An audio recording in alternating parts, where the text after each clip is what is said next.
Hello guys, welcome to Guidely. तो मेरा नाम रोहित है। मैं आपको यहाँ पे टॉप 20 क्वेश्चंस करा रहा हूँ SBI PO pre as well as IBPS PO pre के लिए। तो काफ़ी अच्छे क्वेश्चन है यहाँ पे। जो टू पैरेलल रो वाला क्वेश्चन काफ़ी अच्छा, काफ़ी धांसू क्वेश्चन है।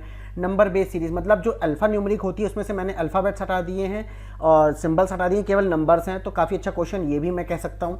सर्कुलर अरेंजमेंट काफ़ी अच्छा क्वेश्चन, मतलब कन्फ्यूजन वाला क्वेश्चन है कि कन्फ्यूज हो जाओगे, विद इन टाइम के अंदर करना है तुम लोगों को। और स्क्वायर अरेंजमेंट तो है ही अपने आप में बेस्ट क्वेश्चन। ऑर्डर रैंकिंग आपका क्लर्क लेवल का क्वेश्चन। तो देखा जाए तो ऑल ओवर पूरे क्वेश्चंस जितने भी काफ़ी अच्छे हैं। तो सेशन में बने रहो गाइस और एंड तक देखना सेशन को। अगर आपका आंसर मैच नहीं करता है और अगर आपका आंसर कोई डिफरेंट आता है तो आप मुझे कमेंट करके पूछ सकते हो, ठीक है। आज मैंने सिलॉग्स नहीं लिए नहीं है और मज़ा आने वाला है आप लोगों को। चलो देखते हैं।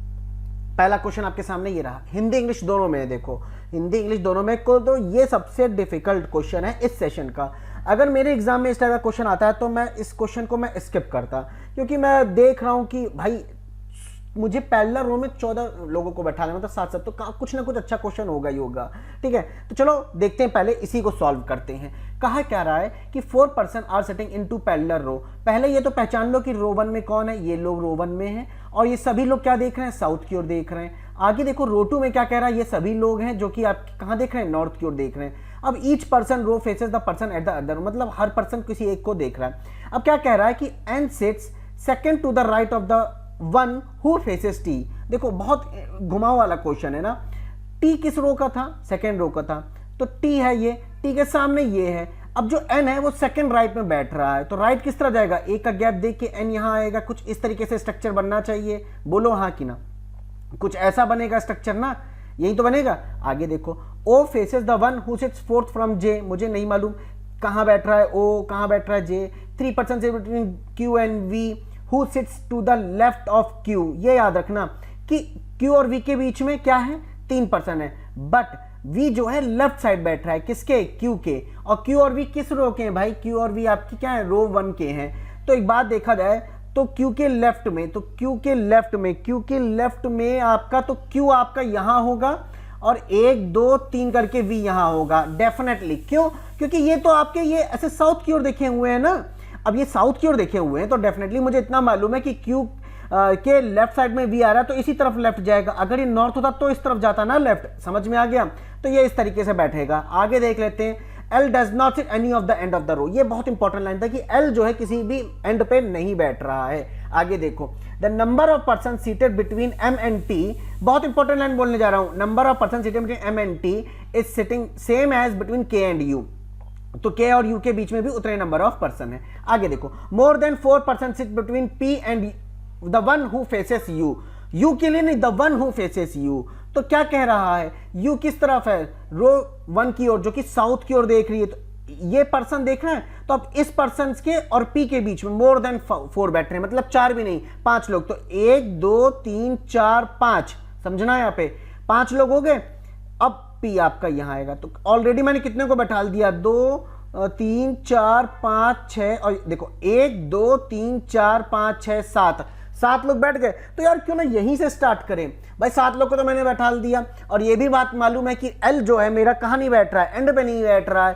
तो एक काम करते हैं, यहीं से स्टार्ट कर लेते हैं, क्योंकि मैक्सिमम प्लेसेस हमने, मैक्सिमम पोजीशंस हमने पता कर ली हैं। तो देखो 1 2 3 4 5 6 और आपका 1 2 3 4 5 6 और ये 7, 1 2 3 4 5 6 7। अभी एक और डाउट आया होगा भाई, एक और डाउट आया होगा कि सर ये नहीं बोला ना कि P इसी एंड पे बैठ रहा है, सर P तो इस एंड में बैठ सकता था। तो बिल्कुल एक और पॉसिबिलिटी है, 1 2 3 4 5 6 7, 1 2 3 4 5 6 7। एक बार मैंने P को यहां लिखा तो U को यहां लिख दूंगा, एक बार मैंने P को यहां लिखा तो U को यहां लिख दूंगा। लेकिन एक बात तो कंफर्म है कि L मेरा एंड पे नहीं बैठ रहा है। आगे देखो क्या कह रहा है, द नंबर ऑफ पर्सन, ठीक है, आपका ये हो गया K and U more than 4। The number of person sits to the left of R। R के लेफ्ट में कितने बैठ रहे हैं, is 2 less than number of person right of S। S के राइट में -2। ये चीज जरूर ध्यान देना, ये बहुत इंपॉर्टेंट लाइन है। आगे देखो, the immediate neighbour of L faces S। अच्छा L है, L का इमीडिएट नेबर ये हुआ, ये हुआ, तो ये वाला या तो ये वाला S या तो यहां होता या तो यहां S। तो हमें दोनों चीजों को समझते हुए चलना है। आगे कहता J sits third to the right of the one who faces L। समझ में आया। अब यहां पे केसेस क्या बन रही है, समझो इस चीज को। अगर हम सिंपल इस केस की बात करें, एल एंड पे नहीं आएगा, एल को मैंने यहां लिखा, ये पॉसिबिलिटी लेकर चल रहा हूं, सुनते रहो। यहां पे एल को मैंने यहां लिखा, एल के सामने ये बैठ रहा है, तो जो बैठ रहा है आपका जे, वो थर्ड राइट में बैठा है, तो 1 2 3 जे। अब जे से मैंने एक लाइन और पढ़ी थी कि जे और ओ बोली थी, इनिशियली बोली कि O faces the one who sits fourth from the J, तो 1 2 3 फोर्थ, समझ में आया। ओ किधर जाएगा, अरे भाई यहां होना चाहिए ना ओ, 1 2 3 4, ओ यहां होना चाहिए। क्या मैं लिख पा रहा हूं, क्या मैं लिख पा रहा हूं, नहीं लिख पा रहा हूं ना, तो इसका मतलब कि ये जो मैंने पी यहां लिखा है वो गलत है। अभी ये डायग्राम बने रहने दो, अब इसी डायग्राम में अगर मान लो कोई दूसरा केस निकल गया तो हम सिंपल बना लेंगे ना, ठीक है। अब देखो एल एंड पे नहीं आएगा, एल को मैंने यहां रखा, उसके सामने ये, और यहां पे आएगा 1 2 3 करके जे यहां आ जाएगा, समझते हैं, 1 2 3 4, तो ये तो मतलब ओ यहां आ जाएगा। भाई यही तो बात बोली गई थी, सही है। अब कोई जरूरी है क्या ये कुछ ऐसा ही बनेगा, कोई जरूरी तो नहीं थी, कोई जरूरत तो नहीं थी कि यही होगा मेरा आंसर, नहीं ना। अब देखो सुनो, अब यहां से अगर हम देखें आर और एस वाली लाइन और क्यू और वी वाली भी लाइन, तो ये भी हम देख सकते हैं ना, क्यू और वी के बीच में इस तरीके से है। आगे देखते हैं, क्योंकि बोला ये है कि the immediate neighbour of L faces J sits, अच्छा R sits third to the left of the one who faces V, V के सामने ये, तो अब यहां पे जो आर बैठा थर्ड लेफ्ट में, मतलब 1 2 3 आर, ये कुछ इस तरीके से स्ट्रक्चर बनना चाहिए। तो सोचने दो यहां पे मुझे कि अगर मैं वी को यहां बैठा लूं, अगर मैं वी को, तो वी के सामने ये, तो 1 2 3 करके आर यहां आ जाएगा। अभी पॉसिबिलिटी चल रही है, सुनते रहो, अभी पॉसिबिलिटीज चल रही हैं। आर यहां आ जाएगा, अच्छा वी को आता है 1 2 3 करके, क्यू को यहां लिख देंगे, है ना। आगे देखते हैं और क्या क्या चीजें हो सकती हैं। अगर टी के सामने एक का गैप देखिए एन, टी के सामने ये एक का गैप देखिए एन लिख पाएंगे, टी के सामने ये एक का गैप देखिए एन, टी के सामने ये एक का गैप देखिए एन लिख पाएंगे। ये वाली कंडीशन हम नहीं बैठा पा रहे हैं, कब, जब हम ये चीज लेके चल रहे हैं। इसका मतलब आर यहां नहीं होगा, वी यहां नहीं होगा, क्यू यहां नहीं होगा। चलो वी यहां चेक कर लिया, अब वी को यहां भी चेक कर लेते हैं। 1 2 3 करके क्यू बिल्कुल सही जा रहा है, इसके सामने ये 1 2 3 आर को यहां चेक कर लेते हैं। अब टी और एन वाला रखते हैं, टी के सामने ये एक का गैप देखिए एन, टी के सामने ये एक का गैप देखिए एन लिख पा रहे हैं, तो भैया टी को यहां लिखो, एक का गैप दो, टी के सामने ये एक का गैप देखिए एन, ये वाली कंडीशन वैलिड हो गई वैलिड ये वाली। अब आगे सोचें तो और क्या, हाँ आर और एस वाली भी तो कंडीशन देखो, एस को भी तो फिक्स करो। आर के लेफ्ट साइड में 1 है, तो एस के राइट साइड में कितने होने चाहिए थे, 3 होने चाहिए थे ना। एस के राइट साइड में 1 2 3 करके एस यहां आ जाता, एस यहां, क्योंकि 1 2 3, अच्छा एक सेकेंड, एस के राइट साइड में, एस तो आपका साउथ फेसिंग है, तो 1 2 3 बिल्कुल सही है, 3 में से 2 जाएगा, 1 लोग, तो आर ये आ गया। अच्छा अब एक बात बताओ, के और यू के बीच में क्या बातें बन रही है, के और यू के बीच में, के कहां है, ये आ गया के, कोई दिक्कत नहीं यहां पे किसी को भी, के यहां आ गया। अच्छा के और यू के बीच में आपका एक भी पर्सन नहीं है, तो एम और टी के बीच में, एम यहां पे भी आ सकता है, एम यहां पे, एम और टी के बीच में एक भी पर्सन नहीं होगा। कोई और लाइन तो नहीं मिस कर रहे हो, एक बार ध्यान से देख लें तो आपका आर और ये एम और टी, क्यू और वी, आपके क्यू और वी के बीच में 1 2 3 करके 3 पर्सन है, बिल्कुल है। टी के सामने ये और एक का गैप देखिए एन, बिल्कुल है। अच्छा पी और यू के बीच में जो भी है वो भी यहाँ पे दिखा, एम और डब्ल्यू बच रहा है। अच्छा हाँ, एल के नेबर में कहीं ना कहीं एस होना था, तो क्या तुम कर रहे हो, ये चीज तो पॉइंट देखा ही नहीं तुमने, ये वाला, तो एल के नेबर में ही एस होना था ना, तो इसका मतलब ये हो गया कि भाई ये वाली पूरी पॉसिबिलिटी मेरी गलत हो जाएगी। यहां ये नहीं होगा, ये नहीं होगा, ये नहीं होगा, ये नहीं होगा, ये नहीं होगा। आगे क्या कह रहा है, ये नहीं होगा, ये नहीं होगा, और आपका क्या है, ये भी नहीं होगा और ये नहीं। अब सुनो, जे को तुमने यहां लिखा हुआ था ना, जे को यहां लिखा हुआ था, आगे देखो जे को यहां लिखा था, तो 1 2 3 4 करके, ओ को यहां लिखा था, एल यहां लिखा हुआ था। अभी हमने वी को यहां रख के देख लिया, यहां रख के देख लिया, बात नहीं बनी मेरी। इसका मतलब कि ये जो मैंने एल और ओ रखा, ये बिल्कुल गलत है, यहां नहीं होगा। तो अब एल किधर होगा, एल अल्टीमेटली यहां होगा, या तो फिर यहां हो सकता है, बस और कोई केस नहीं बन सकता।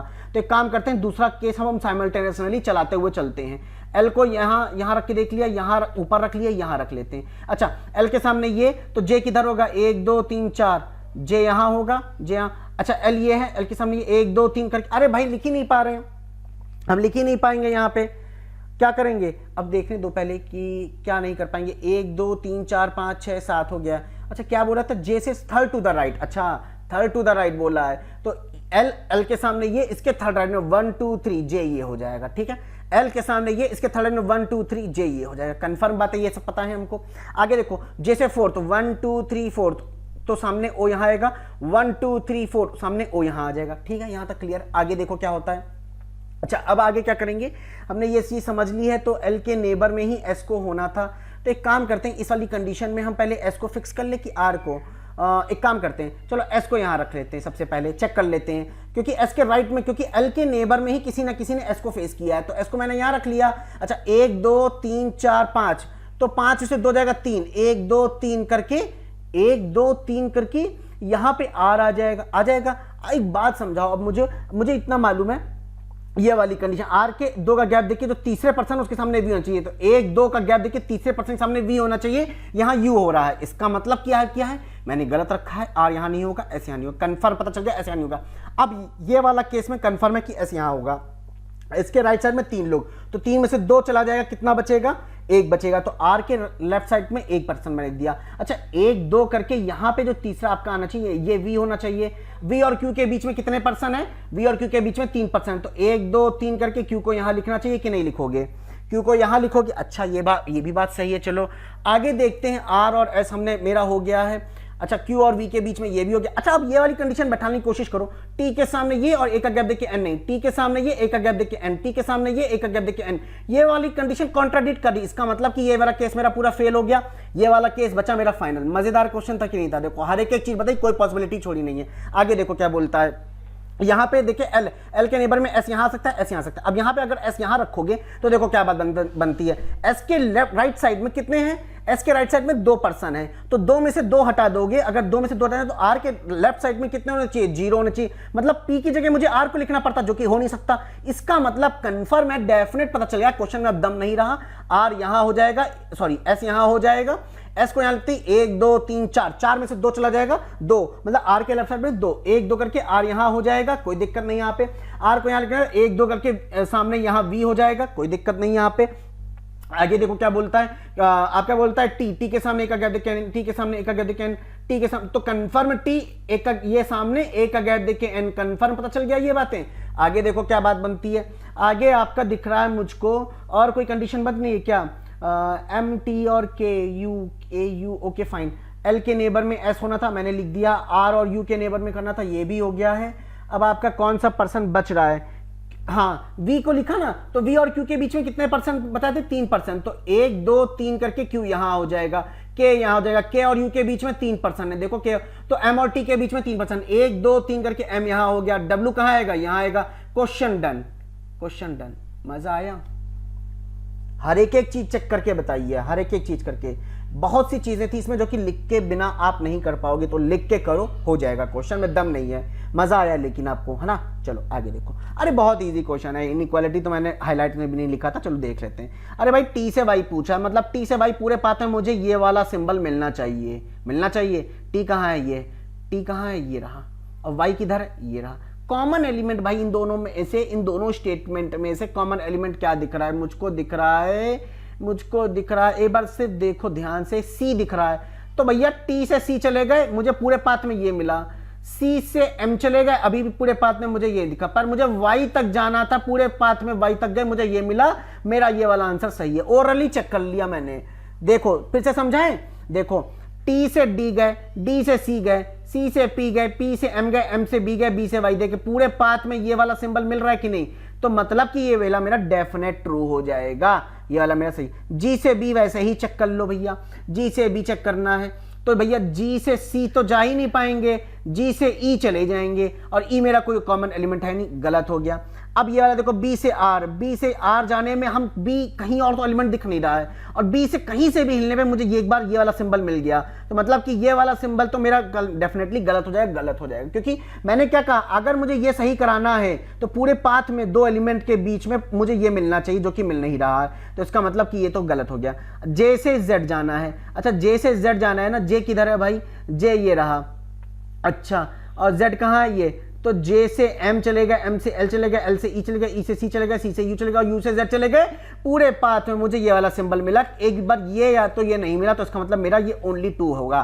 क्लियर है। आगे देखो, आगे देखो, बहुत जबरदस्त क्वेश्चन, आपको जो कहते हो ना कि सर मिसलेनियस टॉपिक कराओ, ये उनमें से है, और बहुत बेहतरीन क्वेश्चन है। पहला क्वेश्चन तो आधो बच्चों को समझ में नहीं है, कहना क्या चाहता है, पूछ क्या रहा है, कह रहा है कि if all such odd number which appears at even position, तो पहले इनकी नंबरिंग कर लें, 1 2 3 4 5 6 7 8 9 10 11 12 13 14 15 16 17 18 19 20 21 22 23 24 25 26 और 27 एलिमेंट हैं टोटल। अब ये कह रहा है उन इवन पोजीशन पे जहां मेरा क्या है ऑड नंबर दिखे उनको डिलीट कर दो। तो इवन पोजीशन पे ऑड नंबर दिखा डिलीट कर दो, इवन पोजीशन पे इवन है, इवन पोजीशन पे ऑड दिखा डिलीट कर दो, इवन पोजीशन देखो 10 हटा दो, 12 नहीं, 13 नहीं, 14 नहीं, 15 नहीं, 16 मेरा इवन है, हटा दो इसको भैया, 9 हट गया, 17 18 19 20 21 22 मेरा इवन है, 7 कहां से आ जाएगा, हटा दो, 23 24 मेरा इवन है, हटा दो, 25 26 मेरा इवन है, ऑड नंबर दिख गया, हटा दो। अब बताओ कितनी नंबर्स बचे, ये पूछ रहा है। तो देखा जाए अच्छे तरीके से तो आपका 1 2 3 4 5 6 7 8 9 10 11 12 13 14 15 16 17 18 19 20 टोटल स्ट्रिंग कितनी बची, 20 स्ट्रिंग बची। तो option number A is the correct answer. ठीक है, ये अच्छा क्वेश्चन था कि नहीं था? आपको काउंट करे बिना आप कर नहीं सकते हो, तो आपको काउंट करना ही पड़ेगा भाई। ठीक है ना। नेक्स्ट क्वेश्चन देखो क्या है, इसका जो 5th क्वेश्चन है वो आपके होमवर्क के, आपको कमेंट करना है। ठीक है, मजा आएगा। चलो रुक जाओ, ये हटाने ने दो, मैंने इसको क्या किया, ये हटा दिया। आगे कहता है which is the 8th element to the right of 7th prime number from the left hand. अब बहुत अच्छा क्वेश्चन यहाँ पे मिला। अब यहाँ पे वो ट्रिक मत करना कि लेफ्ट दिखा, राइट दिखा, प्लस माइनस कर, अरे नहीं भैया, गलत कर जाओगे। पहले तो 7th प्राइम नंबर ढूंढो लेफ्ट हैंड से। तो पहला प्राइम नंबर ये रहा, दूसरा ये रहा, तीसरा भी ये रहा, चौथा ये रहा, पांचवा आपका ये रहा, छठा आपका ये रहा और 7वां आपका ये रहा। क्लियर है? 7वां ये रहा। अब 7वें से 8th number two the right, इसके इस साइड जाओ तो 1 2 3 4 5 6 7 8 कौन सा दिख रहा है मुझको? 2 दिख रहा है। तो option number is the correct answer. I hope से सबको क्लियर है। क्वेश्चन नंबर 3 देखो, बहुत इंटरेस्टिंग क्वेश्चन है, मजा आएगा करने में इसको भी। ठीक है, क्वेश्चन नंबर 3 देखो, how many such even number are there which are immediately followed by even number. मतलब इवन नंबर ये बेस था, ये even number and immediately preceded by odd number. मतलब मुझे 2 इवन कॉन्जुगेटिव में ढूंढने हैं और उससे पहले मुझे क्या दिख जाए, ऑड दिख जाए। तो 2 आपके इवन दिखे, उससे पहले एक ऑड दिखा, एक पेयर बन गया। आगे देखो 2 आपके क्या दिखे, इवन दिखे, अब उससे पहले एक ऑड दिख गया। आगे देखो 2 इवन एक साथ होने चाहिए, 2 इवन एक साथ, 2 इवन एक साथ दिखे, उससे पहले मुझे दिख गया क्या, ऑड नंबर दिख गया। आगे देखो 2 इवन एक साथ, 2 इवन एक साथ नहीं दिख रहे हैं, तो मतलब कि मेरे पास कितने पेयर बने, 1 2 और ये 3 पेयर बन गए। तो मेरा आंसर क्या होगा, option number C is the correct answer. I hope so clear होगा सबको। How many such odd numbers, कितने odd number are there which are immediately followed by prime number. समझना, immediately followed by prime number मतलब मुझे odd number के आगे आपको क्या करना है, प्राइम नंबर देखना है। और याद रखना 1 मेरा प्राइम नंबर नहीं होता है, 1 मेरा ऑड में होता है। मैक्सिमम स्टूडेंट यहां पे मिस्टेक कर देते हैं कि 1 को भी क्या ले लेते हैं, प्राइम ले लेते हैं और वहां गड़बड़ कर जाते हैं। तो क्या होगा, ऑड के आगे प्राइम नंबर आएगा। तो ऑड के आगे प्राइम नंबर देखो, ऑड है, ऑड के आगे प्राइम नंबर दिख गया कि नहीं दिखा, 7वां प्राइम नंबर है। अच्छा ऑड है लेकिन 2 प्राइम नंबर है कि नहीं। अब यहां पे अरे भाई प्राइम नंबर क्या होता है, जो अपने ही टेबल में है, और 2 किसी और के टेबल में आता है एक्सेप्ट अपने टेबल के अलावा, नहीं आता ना। और ऑड के आगे प्राइम नंबर मुझको दिख गया, तो एक ये पेयर दिख गया। ऑड के आगे प्राइम नंबर नहीं है, ऑड के आगे ऑड नंबर है। ठीक है ना, ऑड के आगे प्राइम नंबर दिख गया, ऑड के आगे प्राइम नंबर ये दिख गया मुझको। अच्छा ध्यान से करना है यहाँ पे, बहुत इंपॉर्टेंट, क्योंकि मिस्टेक हो जाती है। आगे देखना, ऑड के आगे प्राइम नंबर, ऑड के आगे प्राइम नंबर, ऑड के आगे प्राइम नंबर। आगे देखो हर एक नंबर को ध्यान से, ऑड के आगे प्राइम नंबर। अच्छा ऑड के आगे प्राइम नंबर दिख गया, 9 प्राइम नहीं है, तो ऑड के आगे प्राइम, ऑड के आगे प्राइम, ऑड नंबर के आगे प्राइम नहीं है, ऑड के आगे प्राइम दिख गया, ऑड के आगे प्राइम दिख गया, यहां दिख गया। ऑड नंबर ये है, प्राइम नंबर ये नहीं है, ऑड के आगे प्राइम नहीं। तो कितने पेयर बन गए देखना, 1 2 3 4 5 6, कोई एक छूट रहा है। ऑड के आगे प्राइम नंबर, ऑड के आगे प्राइम नंबर आपका एक कोई छूट रहा है। चलो ध्यान से देख लेते हैं, 6 तो हो गए ना कंफर्म केस। अच्छा 7वां भी देख लेते हैं, कोई और तो नहीं है। अच्छा ऑड के आगे प्राइम दिख गया, ऑड के आगे प्राइम दिख गया, ऑड के आगे प्राइम नहीं है, ऑड के आगे प्राइम नहीं है, ऑड के आगे प्राइम नहीं है, ऑड के आगे प्राइम नहीं है, ऑड के आगे प्राइम नहीं है, ऑड के आगे प्राइम है, ऑड के आगे प्राइम है, काउंट कर लिया, ऑड के आगे प्राइम नहीं है, ऑड के आगे ऑड नंबर के आगे प्राइम नहीं है, ऑड नंबर के आगे प्राइम ऐसा कुछ नहीं है, ऑड के आगे प्राइम कुछ नहीं है, ऑड के आगे सामने प्राइम कुछ नहीं है, ऑड के सामने प्राइम, ऑड के साथ प्राइम, ऑड के नंबर के साथ प्राइम, ऑड के साथ प्राइम दिख गया, ऑड के साथ प्राइम दिख गया, आपका ऑड के साथ मुझे प्राइम दिख रहा है, 2 आपका प्राइम नंबर नहीं है। चलो हाँ ये देखो ना, ऑड के आगे प्राइम नहीं, ये भी नहीं है, ये भी नहीं है, ये भी नहीं है, ये भी प्राइम थोड़ी ना है 9, तो आपका ऑड के आगे प्राइम ये रहा ना, एक छोटा सा था, ऑड नंबर 9 क्या ऑड नंबर है, उसके आगे आपका प्राइम नंबर दिख गया 3, तो टोटल कितने बचे, 7 केस बचे, टोटल 7 आ रहे हैं। बहुत बहुत ज्यादा स्टूडेंट इसको मिस्टेक करते हैं। जो लास्ट क्वेश्चन आपका क्वेश्चन नंबर 5 तो वो आपको कमेंट सेक्शन में मुझे करना है। प्लीज गाइस कमेंट करो, सेशन को देखो, इतने अच्छे क्वेश्चन तुमको कोई दे नहीं रहा है फ्री ऑफ कॉस्ट में, सब पेड में पढ़ा रहे हैं फ्री में। चलो आगे देखो, देखो नेक्स्ट क्वेश्चन आपके सामने ये रहा। आगे क्या है, सर्कुलर टेबल है, इसमें भी काफी मजा आने वाला है आपको। देखो हिंदी इंग्लिश दोनों में है। आगे देखो क्या कहता क्या है क्वेश्चन में कि भैया 8 लोगों की पोजीशन मैंने बना ली इस तरीके से जल्दी से, ठीक है। सभी लोगों ने कहां देखा हुआ है, आउटसाइड की ओर देखा। देखो छोटा क्वेश्चन है पर मोटा क्वेश्चन भी है ये। 2 person sitting between A and H, 2 person sitting between H when counted either left और भैया एच को यहां फिक्स कर दो, एच को यहां फिक्स कर दो। अच्छा 1 2 करके ए यहां आ जाएगा, 1 2 करके आपका ए यहां हो जाएगा। अब जी जो है सेकंड राइट में है, सेकंड राइट में किसके, ए के, तो ए का गैप देके जी को कंफर्म कर दोगे, ए का गैप देके जी को कंफर्म कर दोगे। अगर अब हम ध्यान से देखें तो खेल अब शुरू होने वाला है, खूनी खेल। क्या खूनी खेल ये है कि 2 person sit between T and S when counted from the left of S. तो देखो एस के 2 के इस तरीके से मैंने लिख दिया, ठीक है, लेफ्ट में सुनना यहां पे ध्यान से, लेफ्ट में K sit second to the left of P. भैया पी के सेकंड लेफ्ट में के को डाल देना है लेफ्ट साइड में। याद रखना सभी लोगों ने फेसिंग आउटसाइड है, मैंने यहां बनाया नहीं है लेकिन मैं बना देता हूं वरना अदरवाइज तुम कंफ्यूज हो जाओगे। सभी का फेस आउटसाइड है। More than 2 person sit between G and I when counted from the right of G and K is not immediate neighbour of A. अब देखो मजा आएगा। देखो ए के नेबर में के नहीं आ सकता, ठीक है। अब भाई के किधर जाएगा, के का एक का गैप देके पी यहां आएगा। अब मैं अगर बात करूं एस के सेकंड लेफ्ट में, मतलब एस 1 2 का गैप देके टी नहीं लिख पाओगे, एस 2 का गैप देके टी नहीं लिख पाओगे, एस 2 का गैप देके टी नहीं लिख पाओगे। तो भैया ये वाली कंडीशन फिट हो पा रही है, नहीं हो पा रही जब हम के और पी को यहां लिखे हुए हैं। चलो हटा दो, के 1 का गैप देके पी तो लिखना नहीं। अब लास्ट ये के 1 का गैप देके मैं पी को यहां लिख दूंगा। अब फिर से बात तुम चेक करो जरा, एस के 2 का गैप देके टी को लिखना है। तो भैया सुनो यहां पे ध्यान से, एस 2 का गैप देके टी तो होगा, एस 2 का गैप देके टी नहीं होगा, एस 2 का, तो कंफर्म है एस 2 का गैप देके टी लिख दिया। और आई किधर हुआ, यहां ये हो गया, आई ये हो गया। यहां ये चीज क्लियर है कि नहीं क्लियर है। लेकिन एक बात बताओ कि क्या बोला है, more than 2 person between G and I when counted from the right of G. तो राइट ऑफ जी आपका क्लॉकवाइज 1 2 3, ठीक है भाई, ये तो बिल्कुल सही बन गया। अच्छा K is not immediate neighbour of G हो गया। G sit second to the right, 2 person between T and S. तो टी और एस के बीच में 1 और 2 पर्सन है when counted from the left of S. अच्छा एस के लेफ्ट साइड में, तो एस के लेफ्ट साइड में बिल्कुल बन रहा है, यहाँ पे ये भी बन रहा है, कोई पॉइंट तो नहीं छोड़ दिया। 2 person between A and H, H का 1 का 2 का गैप देखिए ए हो गया। G sit second to the right of A, A का गैप देखिए जी यहाँ कंफर्म है। 2 person between T and S when counted from the left of S, S के लेफ्ट साइड में, तो मतलब एंटी क्लॉकवाइज जाएगा ना, तो 1 2 करके टी यहाँ आ जाएगा। क्लियर है। आगे देखो मोर देन, अच्छा K sit second to the left of P. तो यार तुमने तो गलत कर रखा है, बिल्कुल भी ये बिल्कुल गलत कर दिया।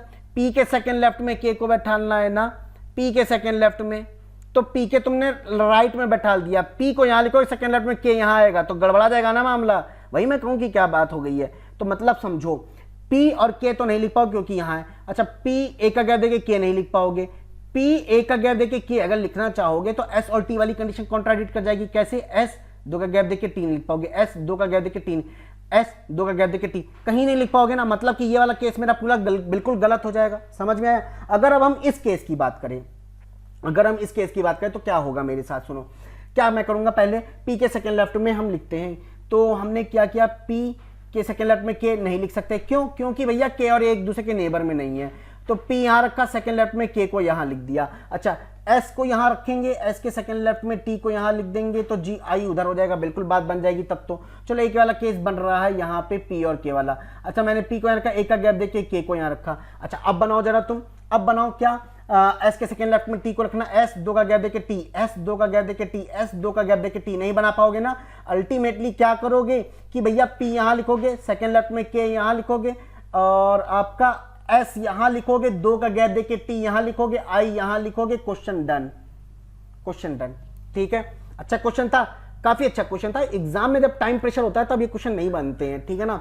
चलो नेक्स्ट क्वेश्चन तुम्हारे सामने ये रहा। ये चलो इस क्वेश्चन को स्टार्ट करने से पहले एक चीज समझ लो पहले तो, अगर तुमको कहीं एग्जाम में ये दिखे कि ए फेसेस बी, तो ये समझ लेना कि ए और बी आपके आमने सामने देखने चाहिए, दोनों ऐसे होने चाहिए।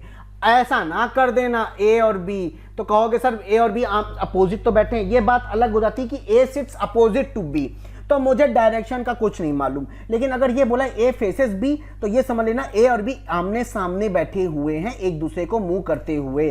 ठीक है, बाय डिफॉल्ट हमको ये लेना होता है। अब होता क्या है, मैक्सिमम स्टूडेंट्स कह देते हैं सर ए फेसेस बी, मतलब ए ने बी की ओर किया हुआ है फेस, लेकिन बी का क्या फेस है मुझे नहीं मालूम। नहीं, वो आपके गलत इंटरप्रेशन है। आपको समझना यही कि ए और बी को आमने सामने फेस किया हुआ है। आगे देखो, अब यहां पहले मैं स्क्वायर बना लेता हूं, प्यारा सा 2 स्क्वायर टेबल बना लेता हूं। चलो कोई नहीं, 2 बना लेता हूं। कुछ लोग मिडल पे बैठे हैं, कुछ लोग कॉर्नर पे बैठे हैं। अब क्या कॉर्नर वाले लोग देख रहे हैं, क्या देख रहे हैं, आउटसाइड देख रहे हैं, इनसाइड, वो अभी हम लाइन को पढ़ के हम समझ लेते हैं। ठीक है ना, क्वेश्चन जल्दी से सॉल्व करना है। कहता है 4% seat in the middle side of the third all are facing to one inside. अच्छा, मिडल वाले आपका इनसाइड देख रहे हैं, ठीक है भैया, हमने कर दिया, ये लो, ठीक है कर दिया। अब कॉर्नर वाले आपके आउटसाइड देख रहे हैं, हमने आउटसाइड कर दिया, ठीक, कोई दिक्कत नहीं, यहाँ पे कोई दिक्कत नहीं, कोई दिक्कत नहीं, ठीक है, क्लियर है। आगे देखो क्या कहता है कि आपका कह रहा है कि रिमेनिंग 4 आर सेटिंग। ये देखो क्वेश्चन छोटा सा है पर बहुत अच्छा क्वेश्चन है। 2% sits between P and you. अब देखो P और U के बीच में कितने परसेंट है, 2%, तो P एक बार आपका यहां आ सकता है और P आपका एक बार यहां आ सकता है। ठीक है, अब पहले हम इस केस की हम सारी बात कर लेते हैं, सारा हम इस केस में समझेंगे। पहले P और U के बीच में 2%, 1 2 करके U यहां आ जाएगा, 1 2 करके U यहां आ जाएगा। भाई सीधी सी बात है, P और U।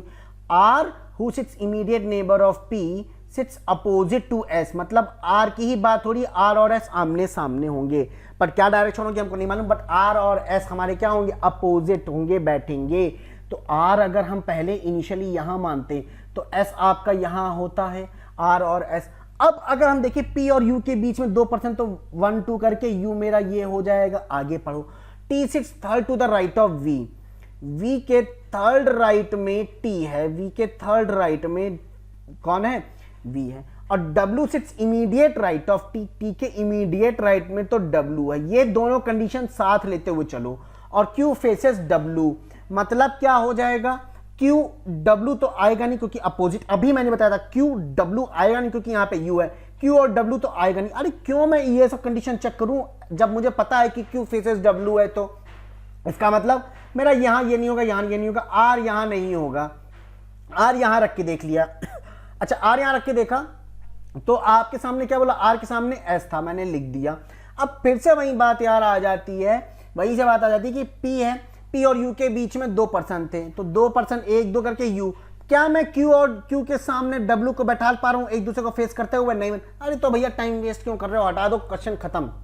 अब इस क्वेश्चन में देखो, ध्यान लगाओ, अगर मैंने R को यहां रखा तो R के सामने S था, P और U के बीच में 2%, 1 2 करके U को यहां लिख दिया। अब बताओ Q और W को लिखने की बात अगर आएगी तो मैं कहां रखूंगा भाई, Q और W को, तो भाई हम लिख सकते हैं ना यहाँ पे, लेकिन फिर से वही बात बन जाएगी कि चलो अब इन दोनों कंडीशन को लेते हुए चलते हैं। ठीक है, अच्छा कह रहा है कि T के इमीडिएट राइट में, T के इमीडिएट राइट W नहीं आएगा, T के इमीडिएट राइट में W नहीं आएगा, T के इमीडिएट राइट में W नहीं, T के इमीडिएट राइट में W, अरे भाई हम लिख ही नहीं पा रहे हैं। अच्छा, लेकिन एक चीज करें, T के इमीडिएट राइट में T अगर यहां था तो इमीडिएट राइट तो ये होता ना, T के इमीडिएट राइट में W आ रहा है भाई, T अगर ये होता तो T के इमीडिएट राइट में ये आता ना, लिख ही नहीं पा रहे, इसका मतलब R को तुमने गलत लिखा हुआ है। अब कंफर्म लोकेशन पता है R। अच्छा, R के सामने S कंफर्म पता है, P और U के बीच में 2%, तो मतलब Q कंफर्म पता चल चुका है। अब मैं देखूंगा अगर T को रखने की, तो मैं T को कहां रखूंगा, T को यहां रखने पे U आ रहा है, T को यहां रखने पे W आ रहा है। अच्छा भाई, T और W एक साथ आ रहे हैं, बट यार एक बात समझ में नहीं आ रही है कि Q और W फेसेस है तो आपका W यहां नहीं आना चाहिए ना, तो T यहां नहीं आना चाहिए ना, T मतलब यहां आएगा, इमीडिएट राइट में W यहां आ गया, W के सामने Q यहां आ गया, और वी, ये रह गया क्वेश्चन डन। ठीक है, अच्छा क्वेश्चन है गाइस, समझ लो। Last question of the day, ये अब आपको क्या करना है, कमेंट करना है इसका आंसर। अब कमेंट करो मुझे इसका आंसर, ठीक है ना। मैं डायग्राम बना दूं भाई, देखो 6 लोगों की बात बोली गई, तो 1 2 3 4 5 6, ये मैंने बना दिया इस तरीके से। अच्छा, बोला है E is not a shortest, तो ई मतलब यहां नहीं आएगा, ई यहां कहीं पे भी आएगा। आगे ये बोला है कि J is the longer than F, आगे बोला I is shorter than only G, केवल एक जी से ही शॉर्टर है मेरा जे, सॉरी आई, तो आई ये हो गया, जी ये हो गया। अब अगर बात करें ई के लिए, तो ई यहां नहीं आएगा, ई यहां या तो यहां या तो यहां, लेकिन ई से रिलेटेड देखो क्या बातें बोली, जे इज लॉन्गर देन एफ, तो जे आपका बैठा है एफ से बड़ा। I is longer than F, आई भी लॉन्गर देन एफ है। अच्छा, एफ इज लॉन्गर देन ई, तो मतलब एफ भी लॉन्गर है ई से। तो अब आपका देखा जाए तो आपका ई इज नॉट शॉर्टर। अच्छा ओके, तो कंफर्म लोकेशन ये पता चल जाएगी मुझे कि मुझे ई को यहां लिखना ही पड़ेगा और कोई ऑप्शन नहीं है मेरे पास, क्योंकि जे और एफ को बैठाना है और जे और एफ के बीच में मुझे ये रिलेशन पता है, तो जे ये हो जाएगा, एफ ये हो जाएगा। अब छोटा बचा क्या, एच बचा सबसे छोटा, तो ये आपके सामने अरेंजमेंट है। अब इसके वजह से ये और ये कमेंट करो, मैं वेट कर रहा हूं गाइस। और अगर सेशन अगर अच्छा लगा तो जरूर लाइक करके जाना गाइस। बहुत मेहनत से क्वेश्चन लाता हूं, मतलब ढूंढ के लाता हूं कि बच्चा क्या क्या कर सकता है, कहां फंस सकता है। तो काफी मजा आया होगा आपको इस सेशन में। तो जरूर आप सब्सक्राइब करिए चैनल को अगर आप फर्स्ट टाइम है, और बेल आइकन को दबा लीजिए ताकि हर एक वीडियो का नोटिफिकेशन आपको मिलता रहे, ठीक है ना। तो चलते हैं, मिलते हैं, टाटा बाय। अपने घर पे बैठो, तैयारी करो जोर जड़ के, क्योंकि जब भी एग्जाम का कोई भी नोटिफिकेशन आएगा प्रोसेस चुटकियों में चलेगा, क्योंकि ऑलरेडी लेट हो चुका है। तो और लेट ये लोग नहीं करेंगे तो नोटिफिकेशन आएगा। ऐसा ना सोचना कि इस बार एग्जाम टल गया, अगले ईयर होगा, नहीं, एग्जाम होगा। इस कोरोना की वजह से कुछ मत डरो, बस घर में बैठो, इस चेन को तोड़ो।